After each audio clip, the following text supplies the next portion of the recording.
Heart attack में pen होती है, बैठे बैठे पेन होती है। अच्छा, एंजाइना में कब होता है? चलने से पेन होता है, रुकने से पेन ठीक हो जाती है। जब 70, 80, 90 ब्लॉकेज हो, 70, एक आदमी बोलता है मुझे दौड़ने में दिक्कत है, तो कितनी ब्लॉकेज बोलूं? More than 70। एक बोलता है मुझे चलने में दिक्कत है, तो कितनी ब्लॉकेज बोलूं? More than 80। एक बोलता है मुझे नहाने धोने में दर्द है, तो मोर देन 90। और एक बोलता है मुझे बैठे बैठे दर्द है, तो 100%। याद रखिएगा, हार्ट अटैक मतलब है ब्लॉकेज इज इक्वल टू 100%। अच्छा, हार्ट अटैक धीरे धीरे होता है, सडनली हो जाता है? सडनली हो जाता है। सडनली अभी का भी हो गया हार्ट अटैक, 5 मिनट पहले मिला, 5 मिनट बाद खत्म हो गया, हार्ट अटैक हो गई। कैसे हो जाता है आपको याद है? अब देखिए एक बार। अच्छा, एक आदमी हार्ट का पेशेंट है, उसकी कितनी ब्लॉकेज है? 80 ब्लॉकेज है। उसको हार्ट अटैक करना, 100 ब्लॉकेज ले जाना, कितने साल बाकी है अभी इसको? 10 साल बाकी है। पता चला 10 मिनट बाद हार्ट अटैक हो गया। एक आदमी तो हार्ट का पेशेंट ही नहीं है, उसकी ब्लॉकेज 60 है, 60% ब्लॉकेज है, वो हार्ट का पेशेंट भी नहीं हो तो दौड़ सकता है। अच्छा, उसको कितने साल लगेगा अभी हार्ट अटैक करने? 60 है, 100 जाना है, 40% बाकी है, 20 इयर्स बाकी है अभी। पता चला 20 मिनट बाद हार्ट अटैक हो गई। कैसे हो जाएगा हार्ट अटैक? आपको याद है एक पर्दा आपने बताया था हमने, ब्लॉकेज के ऊपर एक मेम्ब्रेन होता है, वो मेम्ब्रेन बर्स्ट कर जाता है। This is what heart attack is. देखिए आपको समझ आता है कि नहीं? ये 20% ब्लॉकेज है, दिख रहा है मेम्ब्रेन ब्लॉकेज के ऊपर। ये 40% ब्लॉकेज है, मेम्ब्रेन यहाँ पे है अभी। ये 60%, 70% ब्लॉकेज है, मेम्ब्रेन अभी भी है। और मेम्ब्रेन स्ट्रेच कर रहा है कि नहीं कर रहा है? करते करते एक दिन क्या होगा? मेम्ब्रेन बर्स्ट कर जाएगा। Membrane will rupture, membrane will snap, membrane will burst. और जैसे ही मेम्ब्रेन बर्स्ट करेगा क्या होगा? यहां से केमिकल यहां आएगी, और यहाँ पे खून जा रहा है, इस खून में क्या होगा? ब्लड केमिकल मिलेगा, और केमिकल मिलते ही ब्लॉकेज हो जाएगी 100%। This is called heart attack.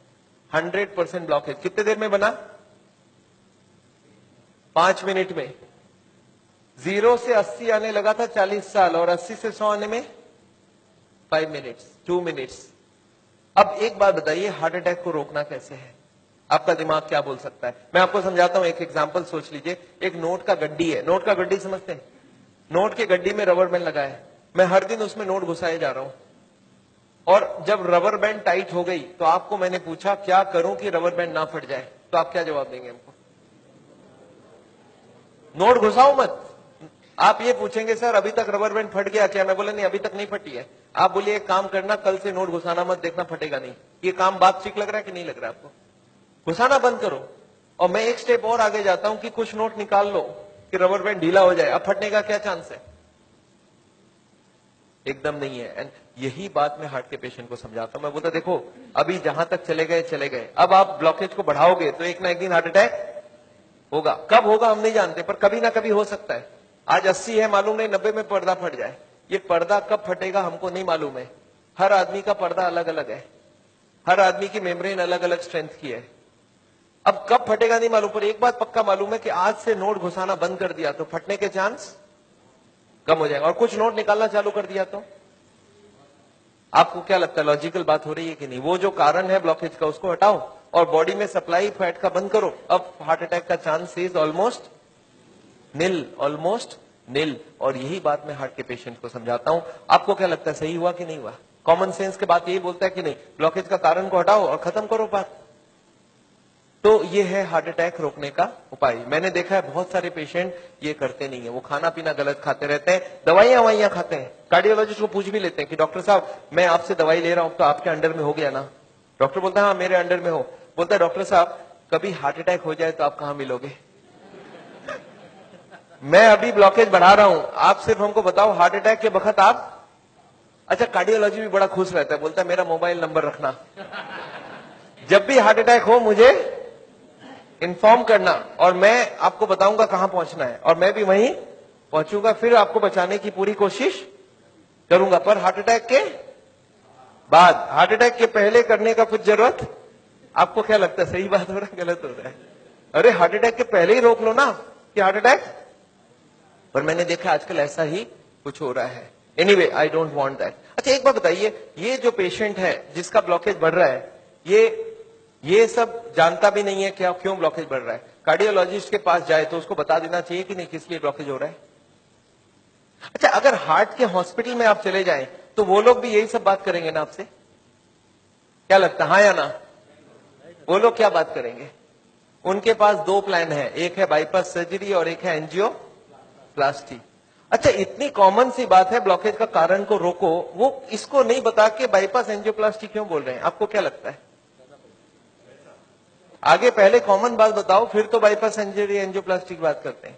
वो लोग चाहते नहीं है ये सब ज्यादा, वो बोलते हैं भाई हमारी बाईपास की काम अच्छी। अच्छा, वो लोग कैसे ले जाते होंगे आपको उस तरफ, मैं आपको समझाना चाहता हूं कैसे ये सिस्टम बन गया कि वो बाईपास एंजियोप्लास्टी की तरफ चले जाते हैं आदमी। मैं आपको समझाता हूं। एक आदमी है, ऑर्डिनरी आदमी है, खाने में खूब चर्बी खाता है, उसको क्या मालूम इससे ब्लॉकेज होता है, सिगरेट उगरेट पी रहा है। एक दिन चलते चलते वो देख रहा है जब मैं स्पीड लेता हूं मेरे को यहाँ पे दर्द हो जाती है, फिर मैं रुक जाता हूं दर्द ठीक हो जाती है। कितनी ब्लॉकेज है? 80। चलने में स्पीड लेते ही दर्द हो रहा है, जब वो दादर चढ़ता है, सीढ़ियां चढ़ता है, उसको दर्द होता है। तो कितनी ब्लॉकेज हो गई? 80। अच्छा, वो बताएगा क्या किसी को? सोचता है कि अभी तो मैंने फील किया है, अगर घर में जाके बता दूंगा घर वाले परेशान हो जाएंगे। एक तो ऐसे ही वो परेशान है, इतने सारे कॉम्प्लिकेशन है घर पे, और मैं ये भी बता दूं तो झंझट हो जाएगा। बताता नहीं है। कितने दिन तक नहीं बताता है? 2-4-6 महीने तक वो खींचता रहता है। क्या करता है? जब भी स्पीड लेने का काम होता है बोलता है मैं धीरे धीरे जाऊंगा, आप छोड़ दो, चल जाने दो। जब दादर चढ़ना होता है तो धीरे से चढ़ता है, सामान उठाना होता है नहीं उठाता है, पर धीरे धीरे पता चल जाता है। एक दिन वाइफ बोलती है आप स्पीड में चलिए, पेशेंट बोलता है मेरे से स्पीड नहीं चला जाता। बोला क्यों? बोलता मेरे को यहाँ दर्द होती है। वाइफ बोला आपने कभी बताया नहीं? बोलता नहीं वो तो थोड़े दिन से हो रहा है ना, कुछ दिनों से। वाइफ अब छोड़ देगी वाइफ या नहीं छोड़ेगी? वाइफ बोलती है चलो कल डॉक्टर के पास जाएंगे। तो लोकल कार्डियोलॉजिस्ट के पास पहुंच गए। अच्छा, लोकल कार्डियोलॉजिस्ट को जाके बता दिया कि डॉक्टर साहब जब मैं स्पीड लेता हूं तो यहाँ पे छाती में दर्द हो जाता है, फिर रुकता हूं ठीक हो जाता है। अच्छा, उनको कुछ आइडिया लग जाएगा? वो ईसीजी करके देखते हैं, उसमें कुछ नहीं आता है। पेशेंट बोलता है सर ईसीजी में नहीं आएगा, आप चला के ईसीजी लीजिए तब आ जाएगा। उसको मालूम है चलने से दर्द होता है, तो डॉक्टर स्ट्रेस टेस्ट कराता है, उसमें खराबी आ गई। अब इसका मतलब क्या हो गया? हार्ट की बीमारी है या नहीं है? ऑलमोस्ट पक्का हो गया। अब कार्डियोलॉजिस्ट क्या बोलते हैं? बोलते देखो आपको हार्ट की बीमारी हो गई है। पेशेंट घबरा जाता है, बोलते सब क्या करूं? बोलते एक काम करो, मैं एक हॉस्पिटल का नाम लिख के देता हूं, उसमें चले जाओ, और एक कार्डियोलॉजिस्ट का नाम लिख के देता हूं, उसके पास चले जाना, और वहां पे वो जाके एंजियोग्राफी करेंगे, उससे पता चलेगा ब्लॉकेज है या नहीं है, और उसके बाद वो बाईपास सर्जरी एंजियोप्लास्टी जो भी बोलेंगे वो सब करवा लेना। पेशेंट बोलता है इसका मतलब वो सब करा लो। बोला हाँ, जो भी निकलेगा उस हिसाब से करा लेना। पेशेंट बोलता है सर और कोई बात? बोला एक काम कर देना मेरा, उनको बता देना मैंने ही आपको वहां पे भेजा है। अच्छा, इसका भी कुछ फायदा है ना? अच्छा, अब आप कहां चले गए नेक्स्ट डे? पेशेंट पहुंच गया हार्ट के हॉस्पिटल में, कार्डियोलॉजिस्ट को बता दिया कि मैं स्पीड लेता हूं, मेरे को छाती में दर्द होता है। कार्डियोलॉजिस्ट को कुछ समझ आ गया क्या? उनको बहुत अच्छे से समझ आ गया, एक नया पेशेंट आ चुका है। अच्छा, वो बोलते नहीं ऐसा, वो क्या बोलते हैं? वो बोलते हैं मेरे को डाउट है ये ब्लॉकेज है या नहीं है। अच्छा, पेशेंट खुश हो जाता है। पेशेंट बोलता है वो डॉक्टर तो मेरे को डरा ही दिया था, बोलता हार्ट की ब्लॉकेज है, और ये बड़ा डॉक्टर ये बोलता है मेरे को डाउट है। पेशेंट बोलता है मेरे को हार्ट की बीमारी हो ही नहीं सकता। अरे मैं कभी कोई गलत काम किया ही नहीं, सिगरेट तो बहुत लोग पीते, मैं भी पीता हूं, और चर्बी उर्बी तो बहुत लोग खाते, मैं तो थोड़ी बहुत ही खाता हूं। तो पेशेंट क्या सोचता है कि कुछ निकलेगा तो नहीं, डॉक्टर ठीक ही बोल रहा है, कुछ मिलेगा ही नहीं। पेशेंट बोलता है सर कोई उपाय है, पता चल जाए ब्लॉकेज कितना है। कार्डियोलॉजिस्ट बोलते हैं वैसे एंजियोग्राफी कर लेते हैं, आपको देख लेते हैं है या। अच्छा, पेशेंट मान जाएगा नहीं मान जाएगा? पेशेंट बोलता है सर कोई भी टेस्ट हो मैं तैयार हूं, आप बोलो क्या क्या कराना है। बोलते नहीं, आपको एडमिट करके आपके अंदर एक तार घुसाएंगे और उसमें जान भी जाने की चांस है। अच्छा, पेशेंट फिर भी नहीं चाहता है कुछ, तो बोलते बिना तार घुसाए कुछ कर लीजिए ना, पता करना है ना ब्लॉकेज, कर लीजिए आप। कार्डियोलॉजी बोलते हैं एंजियोग्राफी बिना कुछ नहीं पता चलेगा। अच्छा, एंजियोग्राफी हो जाएगा नहीं हो जाएगा? एंजियोग्राफी हो जाता है। पेशेंट बोलता है चलो एक बार करा लेते हैं, फिर घर जाके सोचेंगे ब्लॉकेज मिल तो जाए, देखे तो सही कितना है, फिर जाके घर में। अच्छा, पेशेंट प्लान कर लेता है। क्या प्लान करता है? कि मेरी 30-40 ब्लॉकेज तो हो सकती है, मैंने गलत काम किया है, बड़े दिनों से मेरे को कोई नहीं बोला था फैट नहीं खाना, मैं खाया हूं, सिगरेट नहीं पीना, मैंने पिया हूं, तो कुछ ब्लॉकेज मिलेगा। और प्लान क्या बनाता है कि घर जाके कल से सारा खाना पीना बदल दूंगा, वॉकिंग चालू कर दूंगा, एक्सरसाइज चालू कर दूंगा। एकदम प्लान करके एंजियोग्राफी में जाता है कि कल खाली रिपोर्ट लेके घर जाना है। अच्छा, रिपोर्ट में कुछ, एंजियोग्राफी होने के बाद रिपोर्ट में कुछ मिलेगा या नहीं मिलेगा? रिपोर्ट में एंजियोग्राफी में कितनी ब्लॉकेज मिलेगी? 70, 80 एंड 90। अच्छा, जब 80 ब्लॉकेज मिल जाए, कार्डियोलॉजी सडनली बदल जाता है। वो बोलते हैं you are very lucky. Patient बोलता है लकी मतलब कुछ भी नहीं मिला आपको? बोला लकी इसलिए कि आप ठीक टाइम में यहां तक पहुंच गए, थोड़ा सा लेट आते तो कुछ भी हो सकता था। पेशेंट बोलता है इसका मतलब कुछ सीरियस बात है। बोला आप बचे कैसे, मेरे को समझ नहीं आ रहा है। यू आर वेरी लकी, अभी तक बच गए आप। अब आपका बचने का चांस बहुत कम है। पेशेंट बोलता है पर हुआ क्या है? बोलता 80% ऑलरेडी फिनिश्ड, बस अब बस थोड़ा सा ही है। You are carrying an atom bomb. अच्छा, पेशेंट बोलता है सर एक काम कीजिए, आप रिपोर्ट मुझे दे दीजिए, मैं घर जाऊंगा। बोलते घर आप पहुंचेंगे कैसे? उसके पहले ही हार्ट अटैक हो जाएगी। अच्छा, आपको क्या लगता है डॉक्टर को मालूम है कि हार्ट अटैक कल होगा, आज होगा?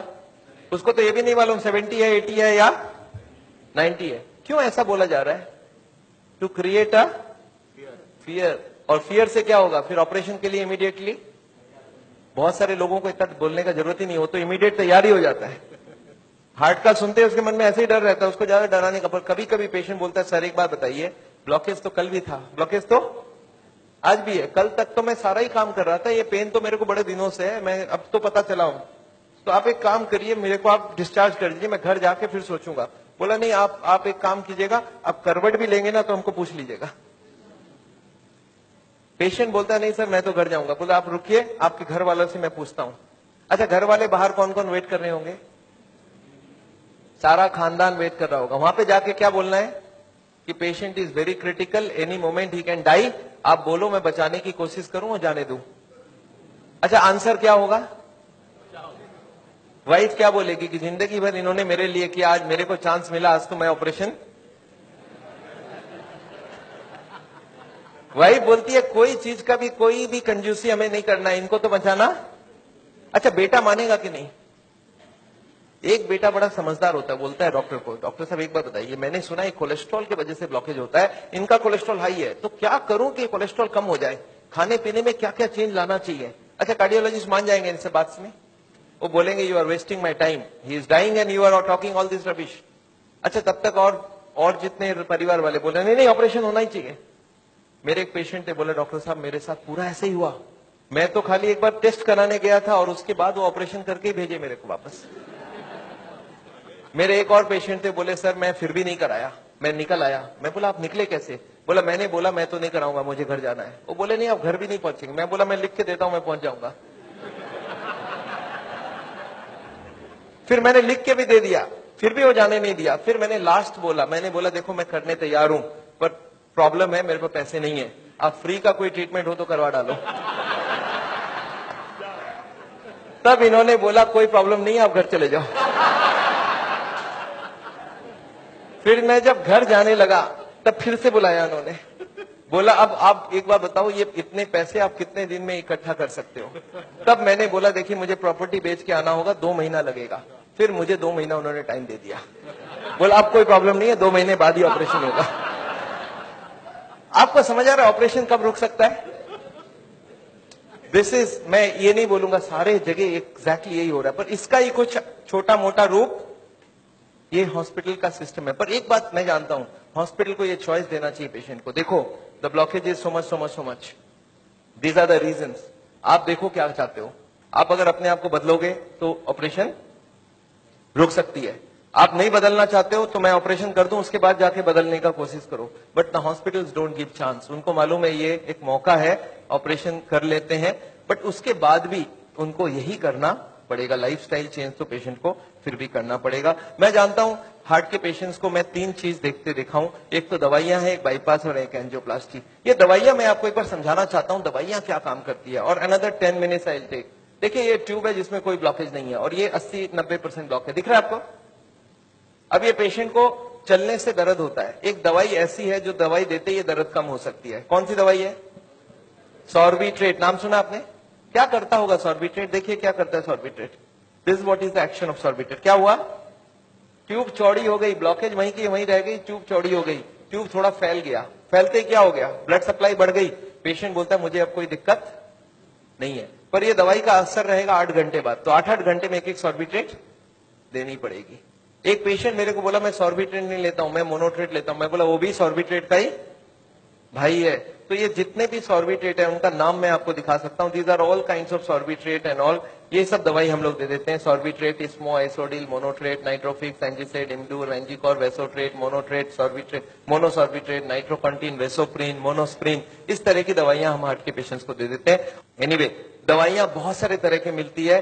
एक होता है हार्ट की ऑक्सीजन की जरूरत को कम कर देता है, इसको बोलते हैं beta blocker, calcium channel blocker, फिर एस इनहिबिटर, ऐसे करके बहुत सारी गोलियां हम लोग हार्ट के पेशेंट्स को दे सकते हैं। I am not going to go into that detail.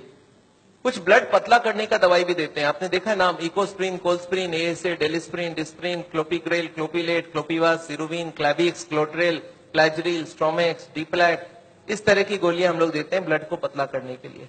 पर ये गोलियां देने से भी पेशेंट ठीक नहीं होता है, तो इसके लिए मैं चाहता हूं वो लाइफस्टाइल चेंज करें, अपनी ब्लॉकेज को कम करें कि उनको देने की जरूरत पड़े ही नहीं। अच्छा, ये गोलियां इतनी खाएगी, इसके साइड इफेक्ट्स होती है क्या? अगर साइड इफेक्ट होती है कॉन्स्टिपेशन, तो कॉन्स्टिपेशन की और गोली दूंगा, और एसिडिटी हो जाए तो एसिडिटी की गोली दूंगा, और नींद ना आए तो नींद की गोली दूंगा। अच्छा बताइए, बीमारी ठीक हो रहा है कि नहीं हो रहा है?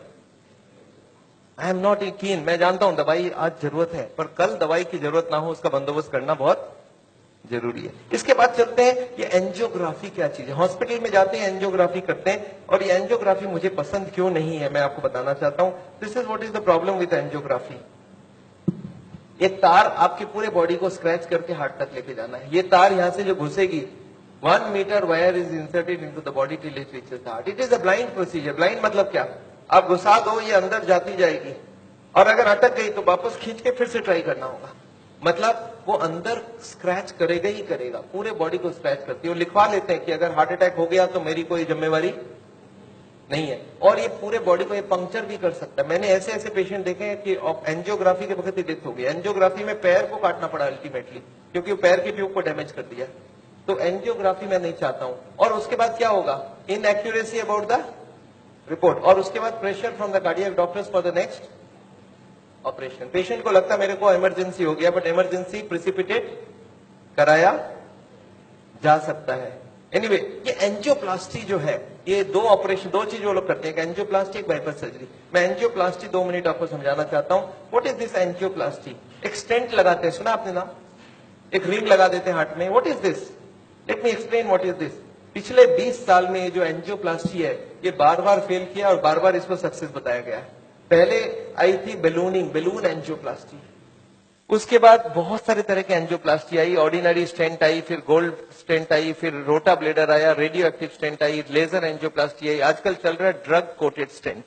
पर ये सारे के सारे फेल हुए हैं। क्यों फेल हुए, एक बार समझाना चाहता हूं। देखिए, ये बेलूनिंग क्या चीज है? याद है आपको, एंजियोग्राफी के वक्त तार अंदर घुसाई थी, वो कहां तक गई थी? हार्ट तक, यहां तक तार आई थी। इस तार के ऊपर ये बेलून होता है। इस तार को थोड़ा सा धक्का मारते हैं, कभी कभी कार्डियोलॉजिस्ट तार को अंदर रख के बाहर आ जाते हैं, आके बोलते हैं देखो तार अंदर है, बोलो तभी खोल दूं। आप बोलते हैं चलो खोल दो, कितने लगेंगे? 2 लाख लगेंगे। 2 लाख दे दिया। अब ये तार को ये लोग धक्का देते हैं थोड़ा और, तो तार की जो बेलून है ये बीचों बीच आ जाती है ब्लॉकेज में। अब इस बेलून में पानी डालना होता है। ये बेलून ऐसा होता है, इसमें पानी डालते ही बेलून फूल जाती है। अच्छा, पानी कैसे डालेंगे? आपने होली में बेलून फुलाया एक सिरिंज से? सिरिंज में पानी ले लो, सिरिंज को दबा दो तो बेलून के अंदर पानी घुस जाए। तो बाहर से सिरिंज से पानी डालेंगे तो बेलून क्या होगा? फूल जाएगी। फूलते ही ब्लॉकेज कहां गई? साइड में दब जाएगा, ऊपर कंप्रेस्ड हो जाएगी, नीचे कंप्रेस्ड हो जाएगी। अच्छा, ये बेलून को जब पानी निकाल लेंगे तो क्या होगा? बेलून को वहां पे 2-4 सेकंड से ज्यादा नहीं रख सकते, क्योंकि हार्ट अटैक हो जाएगी, 100 हो जाएगी ब्लॉकेज। तो बेलून में पानी डाला और सिरिंज से वापस पानी खींच लिया। जैसे ही पानी खींचा, बेलून वापस चिपक गई, तार को पकड़ के बाहर निकाल लिया। Angioplasty is over. आपको समझ आ रहा है क्या करना पड़ा? ये तार यहां थी, इसी को थोड़ा आगे किया, बेलून डाल, पानी निकाल लिया और ब्लॉकेज वापस। अच्छा, ब्लॉकेज वापस आ जाएगी नहीं आ जाएगी इसके बाद? क्या लगता है आपको? This is elastic. इलास्टिक समझते हैं आप? ये लोहा या पत्थर नहीं, इलास्टिक है। और जैसे ही बेलून निकाल लिया, ब्लॉकेज वापस आने लग गई। थोड़े साल बाद यही कार्डियोलॉजिस्ट मान गए बेलूनिंग काम की नहीं है। पहले क्लेम किया था बेलूनिंग एक बार कराओगे जिंदगी भर चलेगी, फिर मान गए काम की नहीं है। फिर क्या हो गया? फिर वो बोले इसमें स्टेंट लगाना होगा। What is this stent? Look at this, this is a blockage. दिख रहा है आपको येलो कलर की? और इसके अंदर एक बेलून डाल दिया। आपको दिख रहा है ब्लैक कलर का बेलून? बेलून में पानी डाला तो ब्लॉकेज कहां चलेगी? साइड में आ गई। जब बेलून निकाल लेंगे तो ब्लॉकेज वापस आएगी। तो यहाँ पे एक स्प्रिंग लगा देते हैं। ये स्प्रिंग क्या काम करेगा? ब्लॉकेज को आने से रोक देगा। आपको समझ आ रहा है स्प्रिंग का मतलब क्या है? अगर स्प्रिंग डाला गया, इसका मतलब क्या है? कि ब्लॉकेज वापस आ रही थी। इसका मतलब पहले वाला जो क्लेम था वो गलत था, कि बेलूनिंग करा लो ठीक रहा। इसके बाद ये जो स्टेंट लगी, स्टेंट का एक मेजर प्रॉब्लम है कि इसके अंदर से ब्लड जाएगी, और फॉरेन बॉडी के अंदर ब्लॉकेज बहुत जल्दी होती है। ये देखा गया है स्टेंट में 6 महीना 1 साल में सारे ब्लॉक आ जाती वापस। और ये जब वापस आने लगी तब इन्होंने थोड़े दिन तक तो बोला नहीं नहीं नहीं आती है नहीं आती है। थोड़े दिन बाद इन्होंने बोला कि नहीं ये स्टेंट तो खराब होगी क्योंकि ये ऑर्डिनरी स्टेंट है, इसमें एक मेडिकेटेड स्टेंट देना होगा। वो दवाई में डाल के स्प्रिंग को निकाल लेंगे, अब बहुत बढ़िया हो जाएगा। तो ड्रग की कोटिंग चल जाए। आपने देखा है चांदी के गहने में सोने की कोटिंग चढ़ाते हैं, तो वो स्प्रिंग के ऊपर कोटिंग चढ़ा देते हैं और वो कोटिंग चढ़ा के लगा दिया, पर इसके बाद भी ये फॉरेन बॉडी ही रही, इसमें वही का वही रिजल्ट आया है। अभी लेटेस्ट है कि 66% people with in 1 year will come back with a reblockage. इसके बाद है बाईपास सर्जरी। एक बहुत बड़ी सर्जरी होती है। देखिए बाईपास सर्जरी मैं इसलिए नहीं चाहता हूं, एक बहुत बड़ा सर्जरी है। एक पूरे चेस्ट को काटो और इसको काट के, इसको चाकू से नहीं कटेगा, इसमें आड़ी से कटेगी। आड़ी समझते हैं आप? आपने मार्बल फिटिंग के वक्त एक देखा गोल चक्का लेके घूमते हैं, ऐसा एक लगा के ये पूरा खुलेगी। इसको अंदर से ऐसे जैक करके ऐसे खोलेगा, अंदर में हार्ट को रोक के उसमें ऑपरेशन होगी।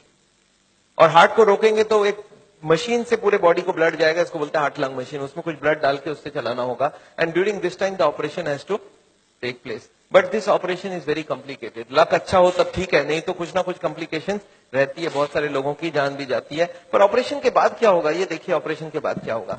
ये ट्यूब जो ब्लॉकेज है वो यहीं रह गई, उसके जगह नई ट्यूब लग गई।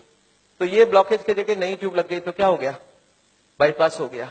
पर ये नई ट्यूब में फिर कभी ब्लॉकेज आएगा कि नहीं, आपको क्या लगता है? ये नई ट्यूब में फिर से ब्लॉकेज आती है। अच्छा अब तो 40 साल बाद ही आएगी ना, पिछले बार कितने साल लगी थी आपको याद है? देखिए एक वाई का जवाब सोच के देखिए, ओरिजिनल ट्यूब में कितने साल में ब्लॉकेज हुई थी? 20 से 40 साल। तो कितनी स्पीड रही? 2 से 4%, 6% पर ईयर। और एंजियोप्लास्टी के बाद अगर 2 साल में वापस रीब्लॉकेज होती है तो कितने साल हो गई?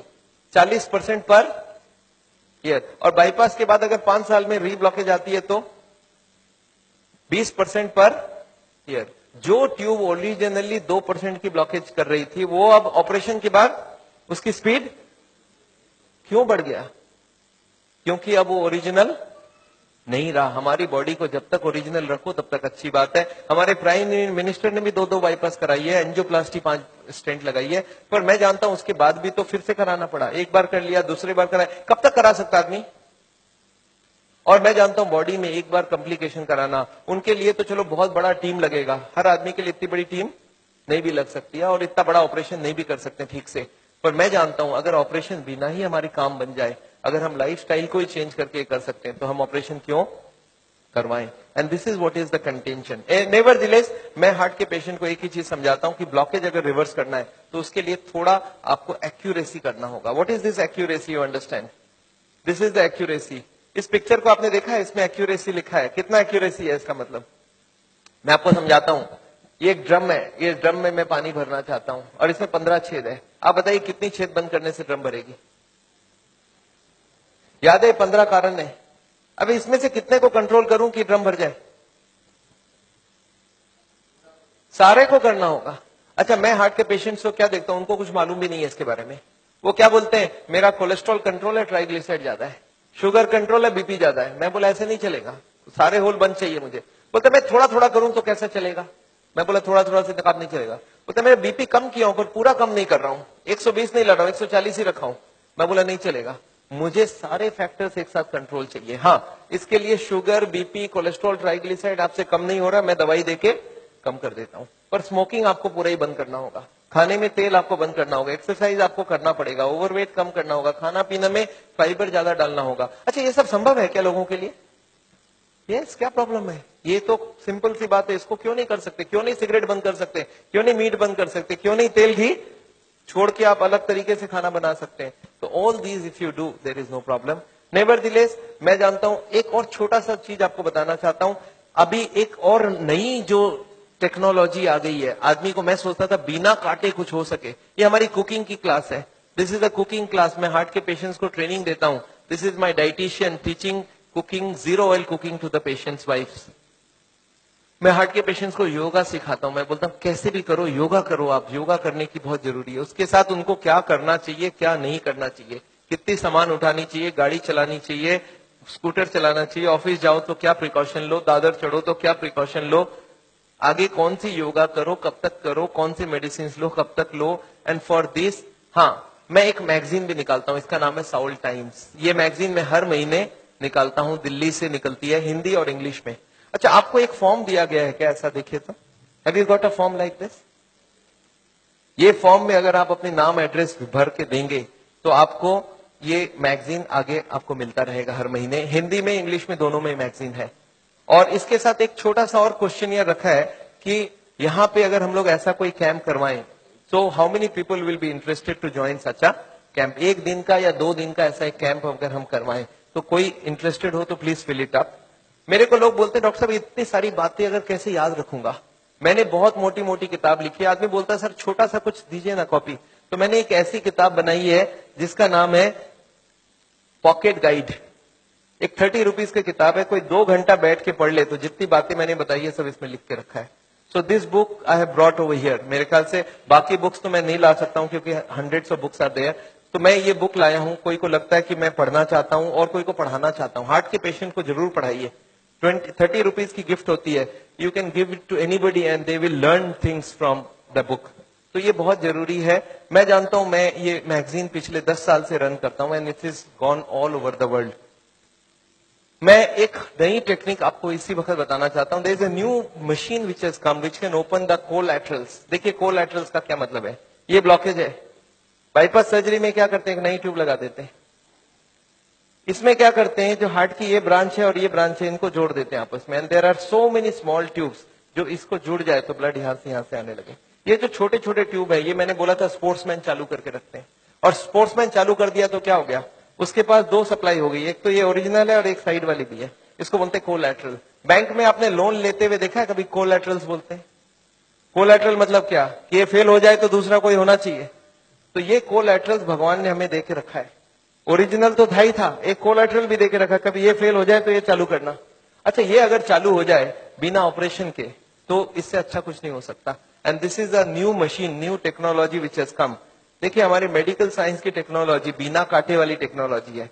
ये देखिए ये ट्यूब्स है जिसमें कोई कोलैटरल्स चालू नहीं है, और ये है ट्यूब्स के सारे कोलैटरल्स चालू हो गए। आपको समझ आ रहा है डिफरेंस दोनों के अंदर?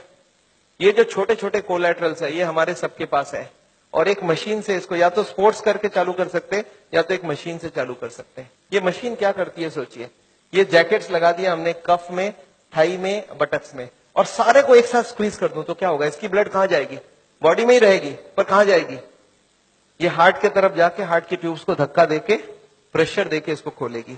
ये प्रेशर 1-1 घंटे तक, 1-1 मिनट, इसको हार्ट के संग सिंक्रोनाइज करके दिया जाता है। सिंक्रोनाइज मतलब हार्ट जब पंप करे तो मशीन पंप नहीं करता है। जब हार्ट पंप करके रिलैक्स करने लगे, जब पूरी ब्लड वापस आती है तो वो स्क्वीज करके सारे ब्लड को एक साथ भेजा जाता है। And this goes on, ECG feed होती है कंप्यूटर को। And this machine we have seen now without bypass surgery. आदमी बोलता है मुझे इमीडिएट रिजल्ट चाहिए, तो without bypass this can work very well. तो इसको हम लोग बोलते हैं नेचुरल बाईपास। नेचुरल बाईपास समझ रहे हैं, भगवान ने ऑलरेडी नेचुरल बाईपास हमें दे के रखी है, स्पोर्ट्समैन चालू करके रखा है। तो आप हार्ट के पेशेंट हो, आप चालू करो, आपके पास कोलैटरल आ गई तो ओरिजिनल नहीं भी होगा तो भी काम चल जाएगी। और एक मैं जैसे ही, हाँ, एक और ट्रीटमेंट आई है जिसको हम लोग बोलते हैं बायोकेमिकल क्लीनिंग। ये अभी बहुत अच्छी रिजल्ट आ सकती है। कुछ केमिकल अंदर डाल के ब्लड में उसको अंदर से गला लिया जाए। जैसे किचन में आपने सुना नाली जाम हो जाए तो क्या करते हैं हम लोग, कुछ केमिकल डालते हैं अंदर से। तो ये केमिकल की भी ट्रीटमेंट आजकल चल रही है, बट अभी भी इसका रिजल्ट हर आदमी में सेम नहीं आता है, but result are still there. बहुत सारे ऐसे पेशेंट है जो 30-40% तक ब्लॉकेज इससे कम हो सकती है। नेवरदिलेस मैं समझता हूं मैंने बहुत सारा लेक्चर आपको दे दिया है। कोई ने मेरे को बोला था एक बार कि डॉक्टर साहब कभी भी किसी को आधे घंटे से ज्यादा लेक्चर मत दिया कीजिए। मैंने बोला क्यों? बोला आपने स्कूल, उसके बाद दिमाग काम नहीं करता है। मैंने बोला क्यों ऐसा बोल रहे हैं? बोलते आपने स्कूल कॉलेज में देखा है कभी भी पीरियड्स 40 मिनट से ज्यादा नहीं रखते हैं, उसमें 5 मिनट आने जाने का वेस्टेज गिन लो, आधे घंटे ही चलेगा दिमाग। मैं बोला पर मैंने देखा आप टीवी देखते हो तो 2-3 घंटा देखते हो एक साथ। बोलते नहीं वो इंटरेस्टिंग हो तो देखते हैं। तो मैं जानता हूं आप हमारे साथ बैठे हैं 2 घंटे के लिए और आपको जरूर इंटरेस्टिंग लगा होगा। मैं फिर से धन्यवाद देना चाहता हूं ये हॉल को अरेंज जिन लोग ने किया उनको, श्री माफत लाल जी को जिन्होंने आपके लिए ये लेक्चर कराया है। और अगर आपको लेक्चर अच्छा लगा तो उनके लिए फिर से एक बार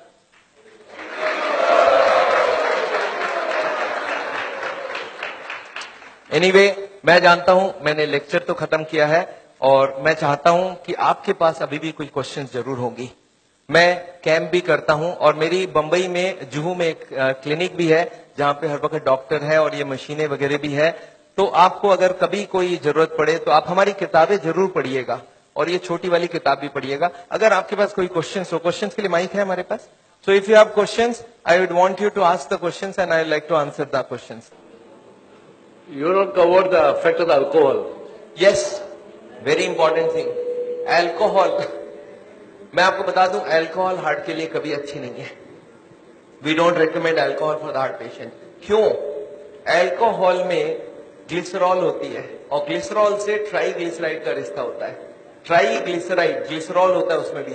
तो अल्कोहल में एल्डिहाइड ग्रुप है और ग्लिसरॉल में एल्डिहाइड ग्रुप है और ये दोनों एक दूसरे से एक्सचेंज हो जाती है। जब भी कोई अल्कोहल ले तो उसका ट्राईग्लिसराइड 40-50 तक बढ़ जाती है। तो अल्कोहल कभी हार्ट के लिए अच्छा है ही नहीं। पर अल्कोहल से एक अच्छाई होती है हार्ट में, वो है एचडीएल बढ़ जाती है। तो हार्ट के पेशेंट्स क्या चाहते हैं मालूम है? बोले एचडीएल की बात करो, ट्राईग्लिसराइड की बात ना करो। अरे मैं कैसे बात ना करूं? एक चीज अच्छा एक खराब है ना, तो मैं दोनों को ही बात करूंगा ना। अच्छा, अल्कोहल में एक ही खराबी है और भी खराबी है। मैं आपको गिनाता हूं अल्कोहल की खराबी। एक तो अल्कोहल से स्टोमक खराब हो जाता है, गैस्ट्राइटिस हो जाता है, लीवर खराब होता है, इसको बोलते हैं सिरोसिस ऑफ द लीवर। सुना आपने नाम? अच्छा, अल्कोहल से नर्वस सिस्टम खराब होती है। आपने सुना है अल्कोहल पी के एक्सीडेंट करके लोगों को मार डाला लोगों ने? सुना ऐसा? तो अल्कोहल से पैसे भी खराब होते हैं, आपको मालूम है क्या? अच्छा, अल्कोहल से एडिक्शन होता है, ये बात मालूम है आपको? एडिक्शन मतलब क्या है? जिसको अल्कोहल पीने की आदत पड़ जाए वो मारपीट करके भी अल्कोहल पिएगा, हर दिन पिएगा। एक आदमी मेरे को बोला, सर सबको ही नहीं होता है ऐसा। मैं बोला, जो जो हो चुका है उसको जाके पूछो कि आप जब शुरू किए थे तब हर दिन पीते थे क्या? बोलते नहीं, मैं तो पहले एक ही बार पीता था, कभी जिंदगी में एक बार पिया पहली बार, फिर महीने में एक बार पिया, फिर हफ्ते में एक बार पिया, फिर हफ्ते में 3 बार पिया, फिर धीरे धीरे अब हर दिन पीने की आदत हो गया है। तो कौन गारंटी दे सकता है आप उसी एडिक्शन में नहीं जाओ? अल्कोहल में परिवार को बड़ा टेंशन रहता है, वाइफ सबसे ज्यादा दुखी होती है। जब हस्बैंड शराब पीता है तो वाइफ सबसे ज्यादा दुखी होती है। अच्छा, बच्चे तो अच्छा चीज सीखते हैं आपसे, बच्चे भी बहुत दुखी होते हैं कि पापा को सिगरेट पीने देते।